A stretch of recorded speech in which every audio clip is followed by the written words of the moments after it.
magaciisu waa Maxamed Cabdullaahi Farmaajo waxa uu ku dhashay magaalada Muqdisho sanadkii 1962 waa diblomaasi aqoon-yahan iyo siyaasi soo noqday ra'iisul wasaaraha Soomaaliya waana aasaasaha iyo xogayaha guud ee xisbiga Tayo Political Party.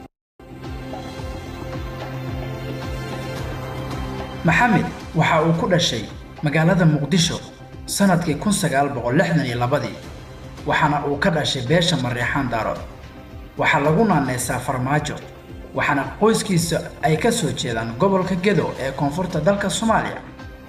qoyska Maxamed ayaa kamid ahaa dadkii ka soo qayb galay xorriyadda Soomaaliya gaar ahaan waxa uu aad ula soo shaqeeyay ururka SYL waana xisbigii ugu horeeyay ee siyaasadeed ee Soomaaliya intii lagu guda jiray sanadihii 1970 aabihiis wuxuu ka soo shaqeeyay waaxdii arrimaha bulshada qaybteeda gaadiidka.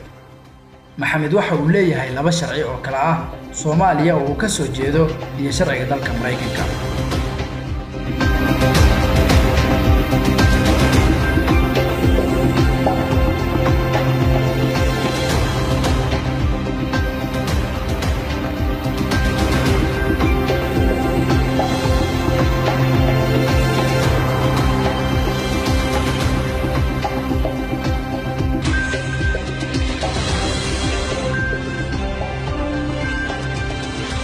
waxa iskuulka sare uga soo baxay Soomaaliya halka intii u dhaxaysay 1989 ilaa 1993 oo shahaadada bachelor degree ka qaatay jaamacadda Buffalo ee New York waxana uu soo bartay culumta taariikhda.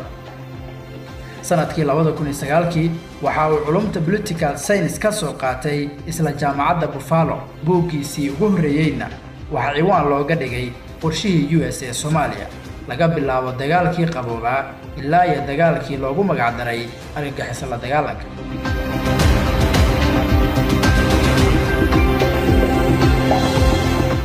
arrimihiisa dhanka maamulka Maxamed Farmaajo ayaa ka soo shaqeeyay wasaaradda arrimaha dibadda ee Soomaaliya ka hor intii aysan dhicin dawladdii dhexe ee sanadkii 1991 sidoo kalena waxa uu ahaa safiirkii ugu horeeyay ee Soomaaliya u fadhiya Washington. sidoo kale waxa uu la shaqeeyay ururo kala duwan oo xuquuqda bini'aadamka ah laga soo bilaabo sanadkii 1994 ilaa 1997 Maxamed Farmaajo ayaa loo doortay agaasimaha waaxda guriyeynta ee Buffalo.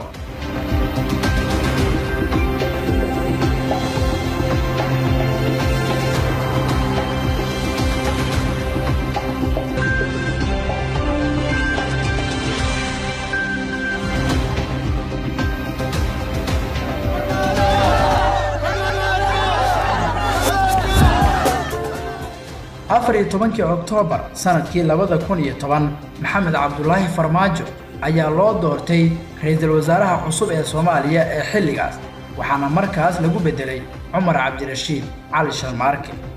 waayihiisa xilkaas waxa uu ku kasbaday taageeradii ugu xooganayd ee shacabka Soomaaliyeed isagoona wax ka bedelay siyaasadda Soomaaliya.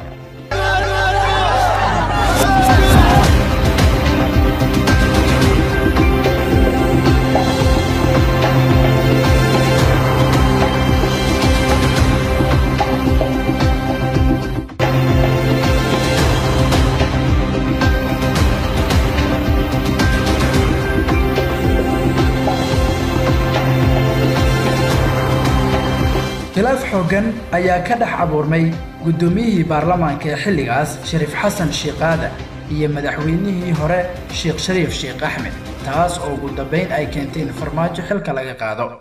heshiiskaas oo ka dhacay dalka Uganda ayaa loogu magac daray Kampala Accord waxaana ay beesha caalamka iyo madaxdii Soomaaliya isku raaceen in xilka laga qaado Farmaajo.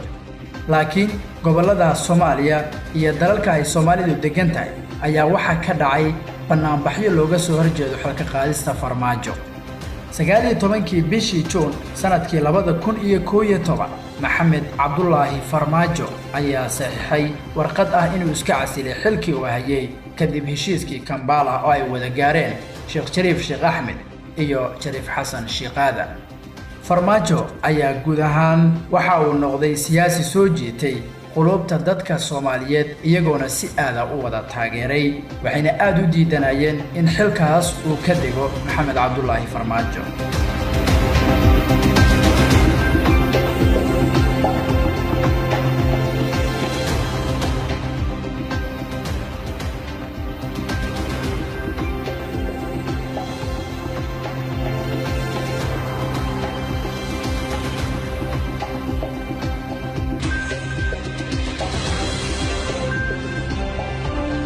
horaantii sanadkii 2012 Maxamed Cabdullaahi Farmaajo iyo qaar ka mid ah golihiisii hore ee wasiirada ayaa aasaasay xisbiga Tayo oo ah xisbi siyaasadeed waxayna xafiisyo waaweyn ka furteen dalal ay ka mid yihiin Mareykanka, Holland, Sweden iyo Ingiriiska.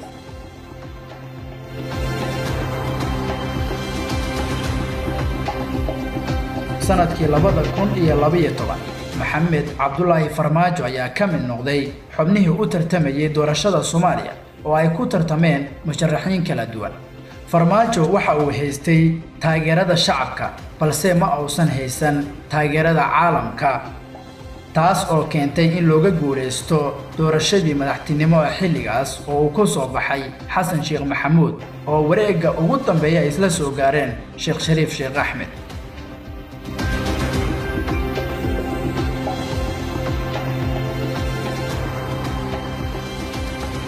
Maxamed Cabdullaahi Farmaajo ayaa haatan ka mid ah musharaxiinta u taagan xilka madaxweynaha Soomaaliya waxaana uu haatan tijaabinayaa in uu ku guuleysan karo xilka ugu sarreeya dalka si uu madaxtooyada u fariisto 4 sano ee soo aadan.